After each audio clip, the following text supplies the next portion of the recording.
Hey, everybody, welcome to another Practical Pet Chat with Lorin and Rob. Lorin, it's good to see you. Same here. It's good to be seen, right? Um, so I thought we'd kick off today with something interesting that happened to me. I know it happens to you. We often uh, joke around with each other about it. And really, I think the gist of it is what makes you qualified, or who do you trust, and how do you know how to trust, and this and that. I had someone recently, um, I'll say, inquire as to what made me qualified for any of the things that I've done in the pet world. And I kind of chuckled and I said, well, I've done a few things. Um, One or two. yeah, but the reality is we all start at a baseline of we have a Oh, passion for a pet. And you and I have talked about, what's brought us in, gotten us deeper, and continues for us these days. But I thought it was just a great line. And it was funny because I started and then there was so much to share with this person that they're like, okay, I get it. You're really qualified. And I was like, maybe, because here's the thing. There are a lot of people doing so many different things. And I ended that discussion with this person by saying, what really makes me qualified or anybody else is if it works for you, and more right. importantly, your pet. Because there are a lot of great, knowledgeable people that I know who have given me tremendous advice that have worked for many pets that didn't work for my pets. Right. Didn't I mean was they one of weren't. them. You were one of them. And I've been the same. We return that favor, right? But from the standpoint, though, of it really is something that, and you and I, again, we've hit on this where we almost give so much credence to, well, this person's an expert, so this must be that pathway. And I know you and I both have talked about there are many pathways to a final destination, and it is the practice of medicine. It is the practice of so many things. And nobody knows your pet or yourself like you do. And I think that's the other part of it that I, shared with this person is what works for you? What's practical? I mean, the reality is, well, yeah, if I could home make everything and I could this and I could that and just have the finest ingredients and, well, is that practical for everybody? It may or may not be. So that doesn't mean it's right. It doesn't mean it's wrong. I've got to take what they give me and see what works and then what applies to my pet to get to that place and standing where I want. And by the way, that's just that snapshot in time, right? Because things change over time. Right. So, I think for a lot of people, it's that they don't, when you're immersed in this, the way we have been immersed in this, we look at everything differently. People know their animals and they love them, but what they know about them, and I'll try to get people to tell me things about them. And I hear things that they don't even know they're telling me that are useful. So a lot of times when somebody's walking me through an issue and I'm like, okay, wait a minute, let's go back to that. What happened with this? And they're, oh, that had nothing to do with it. Okay, well, hang on a minute. Let's discuss it anyway, because so many times it does have something to do with it. And they're not connecting the dots. And there's knowing, and then there's knowing your pet, and then there's knowing dogs in general or cats in general, and understanding the bigger picture of it. And you know how I feel about the word expert. So yes. we'll leave that alone.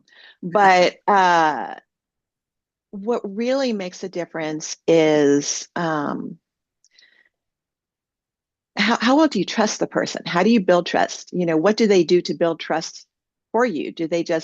Are they just a talking head and they're just telling you things and not asking you anything? It makes me crazy, because I see that in a lot of instances, whether it's a store or a vet's office or online or a group or whatever. And Nobody's asking any questions. They're just spouting information. It's like, how do you know that information applies? You haven't asked anything. Right. I've seen in pet stores when somebody comes in and they don't even get asked a question, they just get told what pet food they need. It's like, well, you didn't ask me what I have. You didn't ask me how old, if there were any issues, anything going on. The dog overweight, underweight? You don't even know what breed it is. A working dog needs a different food than, a couch potato dog. And it just, there's so much missing information. So you really have to look at how a person approaches the information that they're going to provide you. Is it dialed into you, or is it just spouted information? I mean, you don't need a talking Wikipedia person, and Right. I use Wikipedia because anybody can put anything on Wikipedia, right? Right. Anybody can. So do you really know that it's factual? So I've been in circumstances with clients where I know we've talked about this before. They come to me. I go through all the process, free consultation and everything, spend 2 hours and tell them what they need and, to get some ideas to try and that kind of thing. And then they come back a month later and they want to tell me what the other three people they've spoken to subsequently have told them. Right. And I finally get to the point of, okay, stop. Pick someone. It doesn't matter. It doesn't have to be me. Pick someone that you feel like you have a modicum of faith in and start there. And if it works, great. Keep going with that person. Keep going with that person till it doesn't, and then try someone else. And if that doesn't work, but you have to give it time. You can't bounce from person to person. The most classic example of that is pet food. Yeah. There is no agreed upon way to feed a dog. I mean, zero agreed upon. There are some people who are in this camp and some people who are in that camp, and then there's the vets who are in their, what they were taught in vet school camp, and then it just, everybody has their own little, area. That doesn't mean they're right or wrong. It really depends on the animal. I mean, I'm not a fan of grain, and you know that. Yeah. I don't like feeding animals.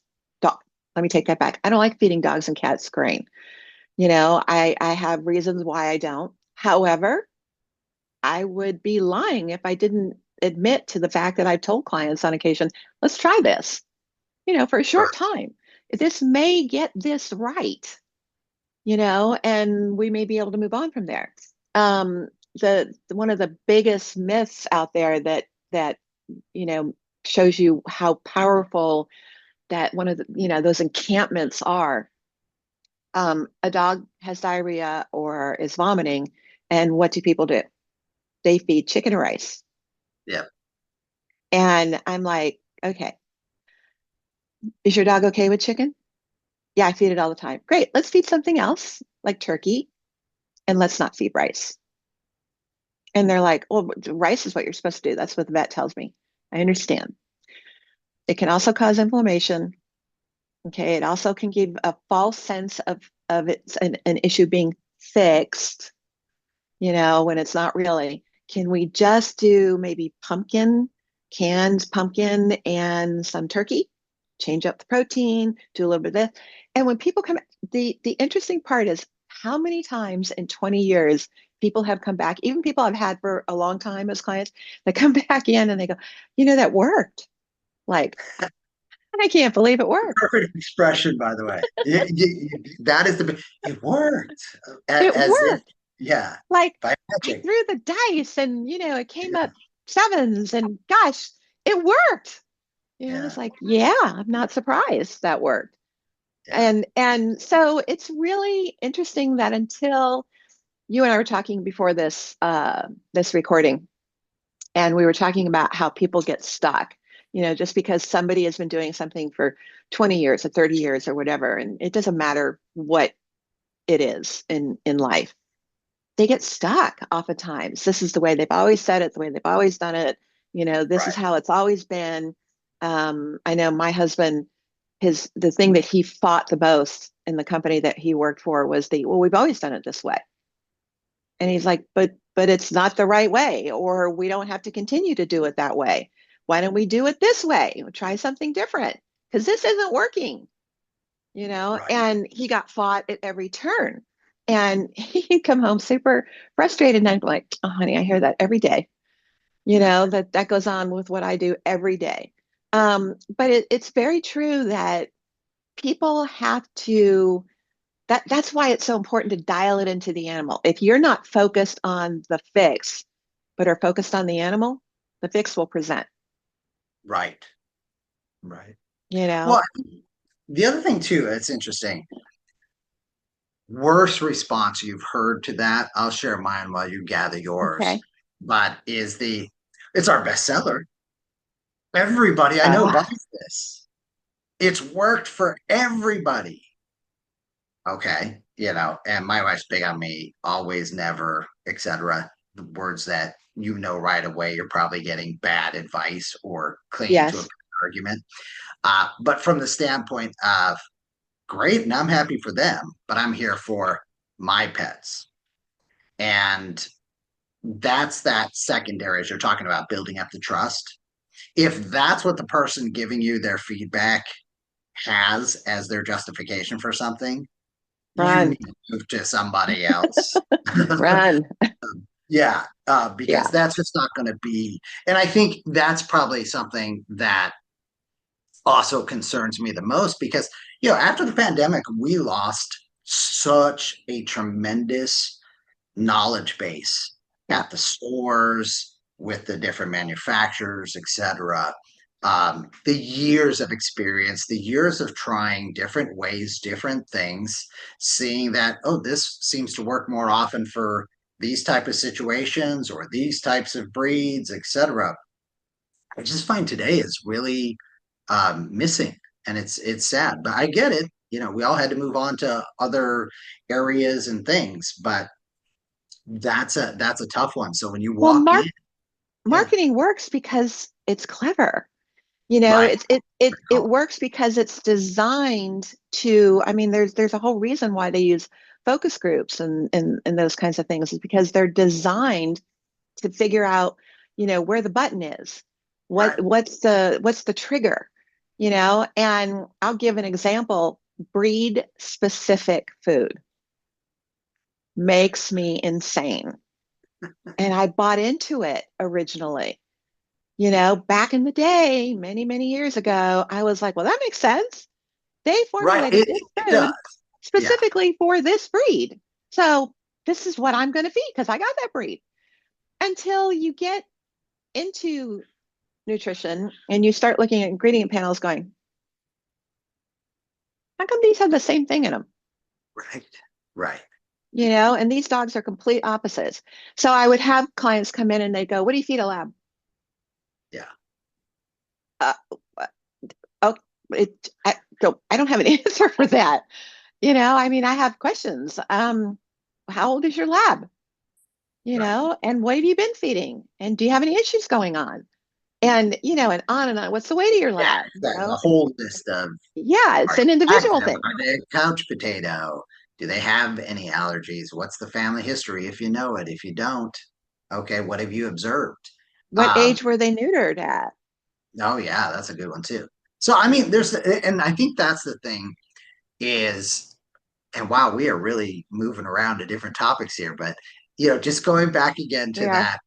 that, what makes you a expert, and I know you don't like that word, is not anything that most people would associate with that word. It's having the curiosity to dive deeper and to really research and find an answer that Learn. fits your Mhm, situation, mhm. that is practical. I slipped that one in there, folks, because practical pet chats and people asking why we called it that. But what is practical and what fits? Because at the end of the day, if you got to climb a mountain to get to the advice to try it out, most folks aren't going to do that. So there's just that whole spectrum of how do we find solutions? Where do we find those solutions? And how do we bring it all together where we can do it not just practically, but efficiently and fit Yeah. it into our lives, our pets' lives, and then be able to gauge those outcomes and say, yeah, this is working. Or What not quite what there yet, but we're on the right path. what makes that potential hopeful is that both sides during the conversation should be learning. So if you're talking to me about your animal, I should be learning about your animal. And you should be learning from the things that I'm then able to put together from what I've learned about your animal, which then point me in the direction of ways to help you. And, Right. so many times it isn't financially based. So many times it's an easy correction. So many times it's a change. It's something you didn't think of. Someone that we both know that we're both close to, uh, and she's buried. It's Christmas time. She's got a lot on her plate. She's got family going on. She runs two businesses, and she was having issues with her cat. And she called me and she goes, "Okay, I just need to run this by you because I'm missing something." And as she goes through it, and I keep interrupting her and asking her a question here and a question there, because no matter who you're talking to, they want to tell you what they think they see is going on and what's happening. Um, and finally, I came down to, whose person is this cat? And she said, "Me." I said, "You. You're running two businesses. You've got a child. You've been out of town.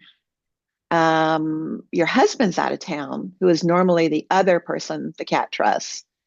And the cat hasn't been getting nearly the attention that it needs. It's needy, right?" And she goes, "Yeah." And I said, "The number one worst time of the year for animals is the holidays, because from October on, it's chaos.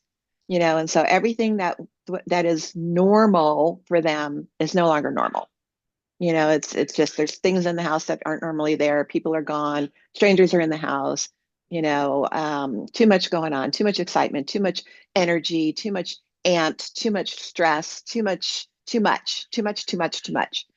And we just figure the dog and the cat are rolling with it, Right. because we're rolling with it. We don't have any choice. They're not necessarily rolling with it. And sure enough, she goes, "Oh my God, I see it. It's completely it."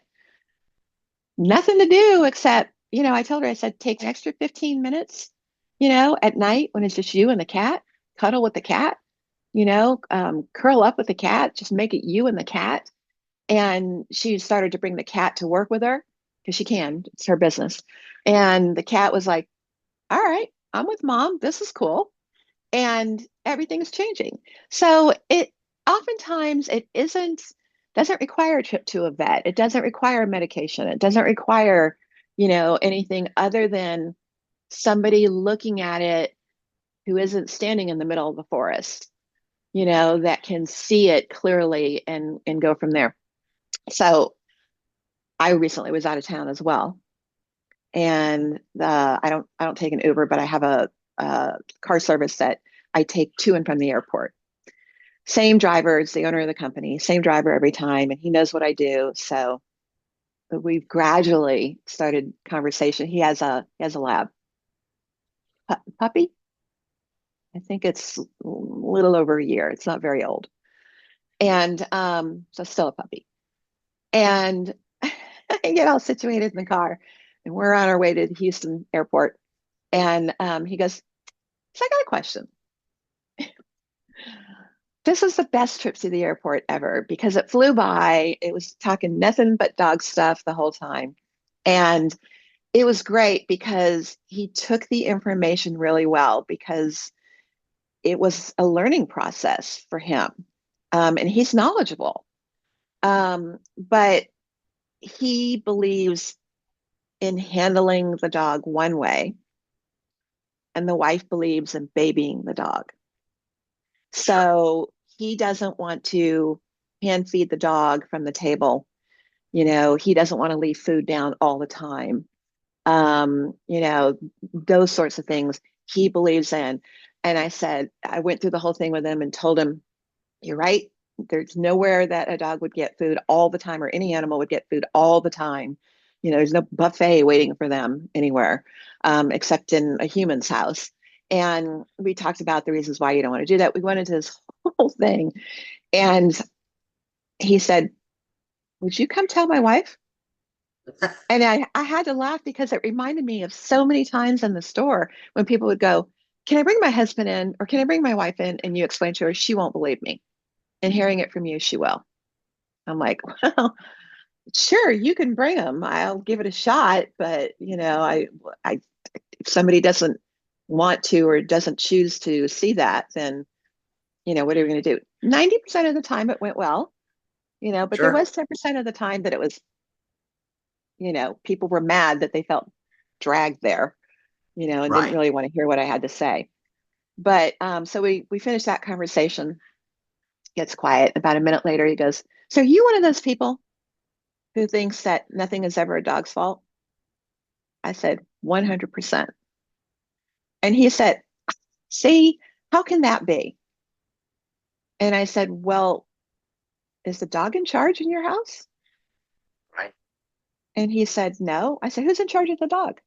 He goes, well, technically, I guess me, because my wife's a pushover. And I said, okay. So if the dog does something wrong, it's because you dropped the ball somewhere. Your dog did get taught something it needed to be taught. It didn't understand. It doesn't come into your house speaking our language, knowing what we mean and our inflections and our intents and things. It has to learn it, and Right. they do a splendid job. They do such a better job of learning us than we do of them. No matter how focused you are, you're never going to learn your dog or your cat the way they learn you because you're all they have. You have your friends Yeah. and TV and family and, a job and social life and all these other things. You're on your phone or whatever. They're looking at you constantly. They're with you. They're reading Yeah. you. They're listening to you. They're looking at you. They're reading all your hand gestures and, every single thing. So the example he gave, he said, well, he said, there's a lady that walks around my street. And when she does, she doesn't put her dog on the leash. How do you feel about that? And I said, I don't agree with it. And he said, why? And I said, because you're assuming that there won't be something that triggers the dog. Right. And I said, so this isn't about how you see it or the human sees it. This is about how the dog sees it. And why set your dog up for any type of potential failure? Anything could go wrong. So he gave me an example. He goes, you're right about that. He said, so this lady never walks the dog on the leash. The dog runs around. I said, I have one of those ladies, not the same lady, but I have one. And the dog pees and poops on everybody's lawn, and has terrible recall and doesn't respond. And, that's her baby. And I stand there going, all I can think about is something's going to happen. This dog's going to pay the price, whether the Right. dog gets hit, bites somebody, whatever's going to happen, the dog's going to end up to be the one to pay the price. And so he tells me that, it's kind of dark and he was putting the trash cans out at the curb for pickup the next day. And he has his dog wait back by the gate and he takes the trash cans out to the curb and then he'll call his dog to come to the end of the driveway to meet him there. In the meantime, he makes the dog sit and stay. And the dog's not on a leash. And this lady's dog's not on a leash. And so his dog comes, he calls his dog comes to the end of the driveway, but on the way sees the interloper on his street Mm. circling around and immediately takes off to bark and chase that dog away. That dog gets all chesty, and isn't going to be chased away because he's with his owner, right? Right. And he's like, I got really mad at her and, told her she needed to keep that dog on a leash and everything. I went, huh? You're right. She does. Why wasn't your dog on a leash? Right. And he said, well, because it was my yard. Well, all of our front yards, none of them are fenced, right? Right. And I said, mm-hmm. Do you think that your dog knows where the driveway ends? And So, he just, he kind of looks at me in the rearview mirror. And I said, this isn't about how you see it. This is about how your dog sees it. And what your dog sees is another dog coming along, and he wants to be sure that that dog doesn't come for you, his house, his turf, him, any of that. I said, now you have a problem. I said, so if you're going to do something like that, you need to be sure that there's no one on your street, and frankly, I still wouldn't recommend it. In my store, we used to, with the police officers, would oftentimes use to train, would be these 30-foot cotton training leads that are really thin, so that they always had control of the dog, because that's the key, to have control of the dog when you're training and going through those kinds of things. But even in situations, I mean, with all the police dogs that we backed and supported, for my store, and you talk to the cops, they're always careful. As right, highly trained as those dogs are, they're careful to be sure that nothing goes wrong. So he, still in the vehicle, almost to the airport, he tells me the story about this impressive guy who comes into Home Depot all the time, and or Lowe's or something like that, one of the hardware stores, and the dog's never on a leash. And it's, one of those, police kind of dogs. I said, "Is this a Belgian Malinois?" And he goes, "Yeah, that's it." I said, "Okay." And he said he does these things where, and I've seen these things on Instagram where guys will do these, usually military guys or police officers will do these things where the dog stays between their legs, or interweaves around them, and sure, it's impressive as hell. I mean, it's a beautiful thing to see when there's no one else around, and it's him and the dog, right, because this always comes down to, the dog is not in his territory. He's in a public place where anything can go wrong. Somebody could run at him thinking, puppy, puppy, puppy, right, something, any number of things. And this guy has nothing to count on but recall. And while his recall may be excellent, there is that slim chance that something goes wrong and the dog pays. right, right. Well, and ironically, my neighbor has a Belgian Malinois who terrifies on occasion the neighbors, my daughters, and when Max gets out, the neighbors will call me, and I step outside, and you see this magnificent dog. Oh, they're Now, beautiful yeah, dogs. I've grown up around German Shepherds all my life, but Mhm. this is next level. Okay, Yes, so folks, if you've never seen this, go see it. And to your point, I know what the dog is capable of, not just in anger, but in training and all the rest. And it's magnificent. I also don't have that same fear level, but I do have fear and respect. And respect. That's yeah, it. and Yeah, I tell my kids, hey, if they're out there, because they also have a much smaller dog, Champ, love you, Champ. But Champ's the instigator, by the way. Like right. if Champ goes nuts, Max is going crazy, right? Sure. Um, and but what's fun, I've never had an issue with either one of them, while others maybe feel uncomfortable. And that's the other point of this, is that, and that's what I wanted to make on this was, just because you're confident and Hmm. you've never seen anything other than perfection does not mean in one bad second it all changes. And to your Yep. point, the animal pays and others may pay. And it was so avoidable. And it's really a sad thing, because these are amazing.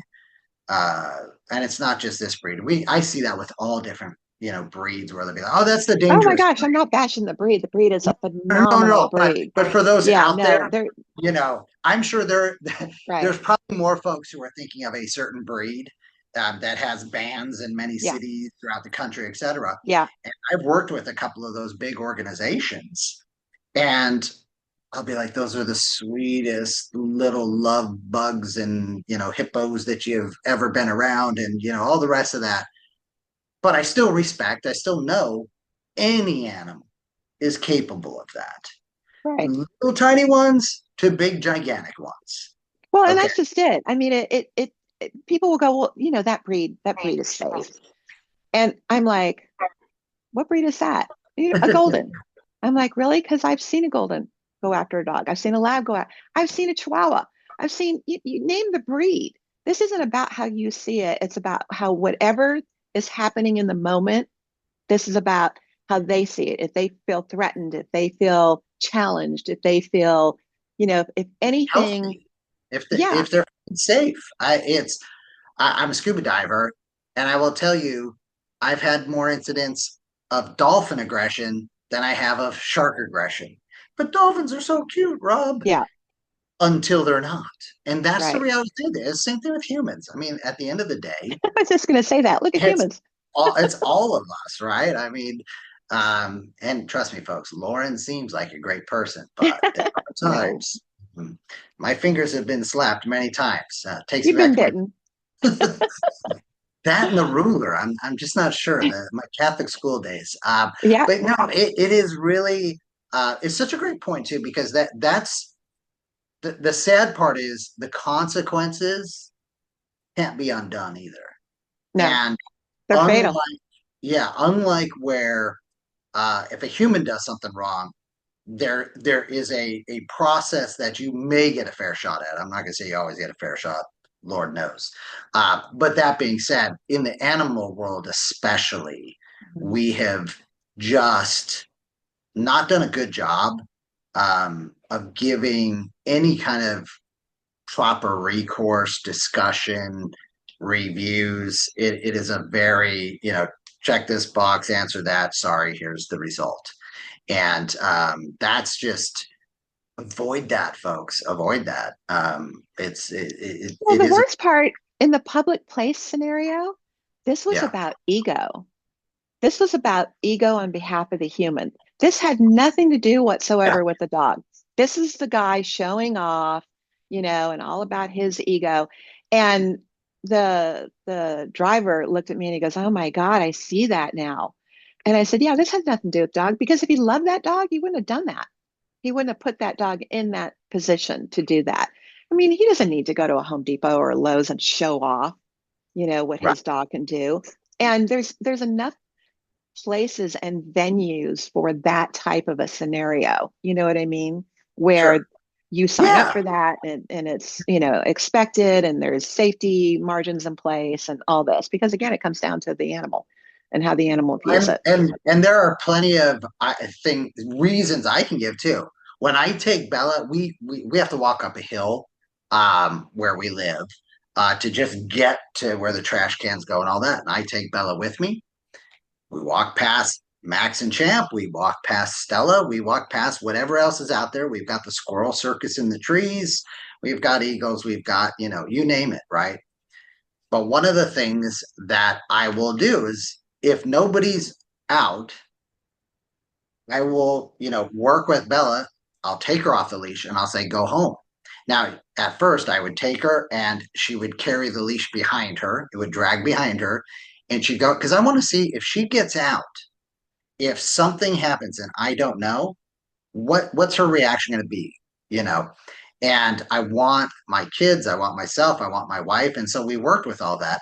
But there's four of us there to corral, and there's only one, it's a one lane, walkway up to the hill. And I'm still paranoid to do that. I don't do that every time just for the sake of, well, let's do it just to do it. I do it when I know it's safe. I do it when I know, or as safe as it can be, right? Because let's be honest, it only takes a second.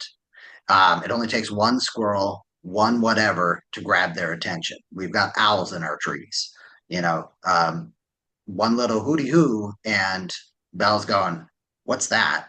And they live off our energy as well, too, right? So if I'm Yes. stressed, she's stressed. Not a good time to do any kind of training. Right. No matter how confident, how many times she's done it right, back it up. And that's that part, because in the store, I see that and my feeling is always it's not, the pet parent energy that I'm worried about. Right. It's everybody else's energy now. coming in, and you got that Venn diagram of, whoops, we've got the overlap here. Now, what does that do to the energy of that particular animal? It's Right. not fair. Well, I've had incidents in the store where I'm reading what's going on from behind the counter, and I trained my staff to this too. Is we had to create diversions. We had to go in and interrupt because we could see that it was heightening, and go Yeah. in and interrupt so that it didn't turn into something that was avoidable, and divert one dog from another, divert pet parent over here because then they come with the dog, those sorts of things. So it's really paying attention to, people take their animals with them because they love them. They want to be with them, but they need to be paying attention to how everything is affecting them. Right. They're out of their normal environment. And my favorite thing is when I'm reading an animal that comes into my store and I'm watching. Anytime anybody would come to my store, I'd say hi to the human. The whole time I'm watching the animal. And I will come up to someone's dog and I'll come up sideways, Mm, okay. and just stand there. And that way I'm not, confronting the dog who's Yeah. like, if they don't know me. Yeah. And Right. my favorite thing, circling back to your original question, my favorite thing is the pet parent who says, "Oh, she won't bite." And I'm looking at this dog on, the hell she won't, Yeah. because she's looking at me like, don't even think about it. Don't talk to me. Don't touch me. Don't reach out. Right. And it's like, you're good. I'm going to give you all the space you need because you're in an environment you've not been in before. You're wary. You can tell that other dogs have been here. You need to get the lay of the land. You're, a very highly anxious, easily intimidated dog. So I'm going to give you space and see how that goes. You just said something there too that I want to call out because I think that's another part of this. You can walk into one place and it have no impact. You walk into another place and you may go, oh, there's not a lot of difference. There's store shelves, there's this, whatever it is. It's the Yeah. same environment. Sometimes it's the lighting, sometimes it's the smell. As a human, I have that. I was out shopping with one of my daughters. We went to three different stores, and I don't know why, but we walked into one of them, and I had to stop her and say, I don't know what's going on, but I feel like I have vertigo. And at first, I thought maybe it's because I'm getting older. And she says, wow, I thought it was me, Dad. And I'm like, Wow. no, let's skip it. And, we went to a different store. By the way, same chain, no issue. And I was Hmm. like, so bizarre, except there was just something in the environment that we couldn't necessarily quickly identify, but our energy, our senses perceived it, and our body Yeah. reacted. And so it's the same thing. When I'm very much in tune, I love how you said you're observing the reaction of the pets because they're so much more aware. Because to your point, they Yeah. are hyper focused. They are not distracted unless there's a squirrel running, but they're not distracted as much as I am. Um, so it's just one of those where, with all that in mind, I hope that Lauren and I have convinced all of you. Well, extra thoughts into that before the next time just let's just go for it. My favorite, real quickly, client, couple girls come in the store, um, probably in their 20s, and they're in the food aisle, and one of my staff is helping them. And so I get done with whatever I'm doing, and I'm going to go wander into the aisle because there's a dog, right? And anytime there's a dog, I need to be there.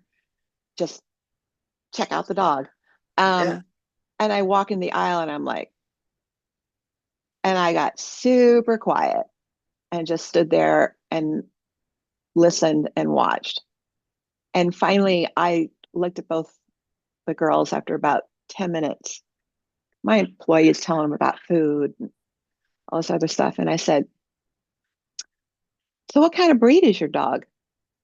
What I wanted to say is, what kind of breed do you think you have? And I don't even remember what they said, but I'm telling you, stone cold coyote. Oh, okay. So, Everything, I mean, not only did it look like coyote, its behavior was coyote. I wow. mean, it was very wary. It was just its build and its height and its weight and its face, and just it didn't want to be there. And they were evasive about where they got it. And it's been interesting. It's been interesting to, to pay attention to some of the animals that people acquire, and Oh, then go shopping 100%. with. And I'm like, I'm That thinking we added, should take, and that they go shopping with yeah, that just they go makes me shopping laugh with. Yeah, because in certain states, and I don't want to say maybe where you live, I'm not even sure you couldn't take your pet tiger shopping with you. Um, yeah, it's fine. I've seen some things and where 100% you go, oh, either you don't know or you hope the rest of us don't know. that Uh, right there. Yeah, yeah, and and I will say, I've had some unique breeds, and yeah, that's interesting. yeah. Yeah, boy, that's funny. We That is were we were near a sanctuary too, and that was always interesting because sometimes they would stop in, and they'd have wolves, and at the time, and I love all of them. I think they're yeah, beautiful, but at the time, I'm thinking shouldn't be shopping with them, yeah, yeah, exactly, you exactly. know? Well, and in particular too, so one of my family members, we have Great Pyrenees in our family, um, and so I borrow the Great Pyrenees when I go to Colorado, and it's the size of a polar bear, and that's not exaggeration. Can stand up, put No, its they're head. huge. Yeah, Yeah, just this, and the sweetest, most loving, most amazing dog, which is what every pet parent says about their dog, right? And their pet uncle says they that. are pretty sweet Oh my gosh, they're as amazing. a breed. Yeah. But my point on it is more so if I take her anywhere, everybody wants to meet her. Everybody wants to see her. I took her to the garden each time I've gone to the Gardens of the Gods with her. She's the star. Nature is beautiful, but oh my gosh, what is that? What breed is that? Can I take a Yeah. picture with her? Can I pet her? All those wonderful, and for those of you who may have met me on the trail and went, hey, I love that. I love to see because you see the energy and the lift that Hmm. she gets. But if it was the opposite, I'd also need to respect that as well, right? That, yes. And that's where I was going with it is that when you do that, you're also putting up that flag of look at something you haven't seen, and we're all curious, and it's the same thing. The little tiny dogs, the super huge dogs. If you don't have one of those or you have the opposite, you're super intrigued. Oh my gosh, how cute. Oh, I Right. love that. And I want to experience it even for a few seconds, few moments. And that may not be what that particular animal wants. Well, And and you have to this do is it a the tough right way spot. though, Yeah. because you do want exposure. If you don't expose an animal to, Yes. things, then they don't get secure because it's always something weird to them.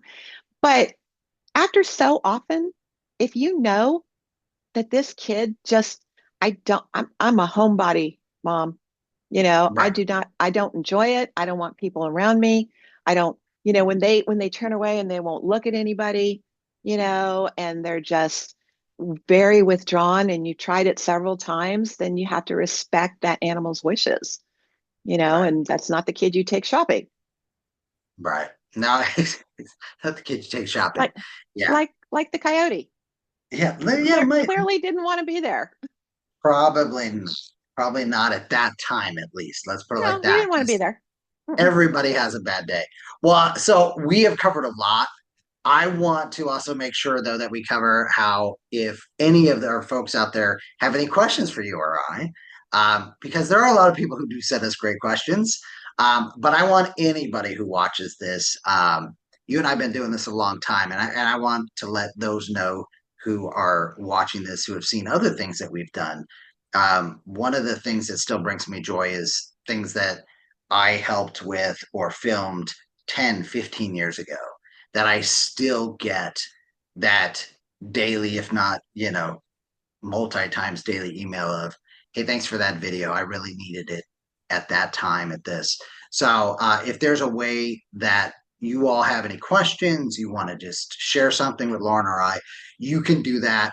Practicalpetchat@gmail.com. Send us your thoughts, send us your questions. We're just getting going here.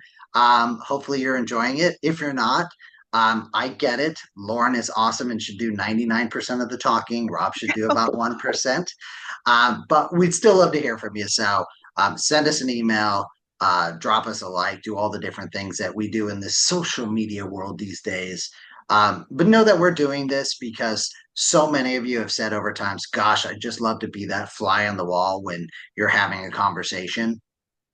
This is that opportunity. So, but we want you to be a part of it. So reach out Except to there's us. more swear words when you're a fly on the wall. We try to clean it up for this. So, but if you have any topics that you'd like us to discuss too, then you can certainly bring that up as well. I love it. I love it. Lauren, thank you so much. It's great to be Thanks, with you. Rob. Always. The content of this podcast is for informational purposes only. It is not intended as, nor should it be construed as, professional medical advice, diagnosis, or treatment for your pets. Always seek the advice of a qualified veterinarian with any questions you may have regarding your pet's health or medical condition. Never disregard professional veterinary advice or delay in seeking it because of something you have heard on this podcast. The hosts and the guests of this podcast are not liable for any actions taken based on the information shared during these episodes. Any reliance on the information provided is solely at your own risk. Copyright 2025 Practical Pet Chat, all rights reserved. Unauthorized duplication, distribution, or reproduction of any content from this podcast, including but not limited to audio, scripts, and show notes, is prohibited without prior written consent. The opinions and views expressed by the host and guests are their own and do not necessarily reflect the views of Practical Pet Chat.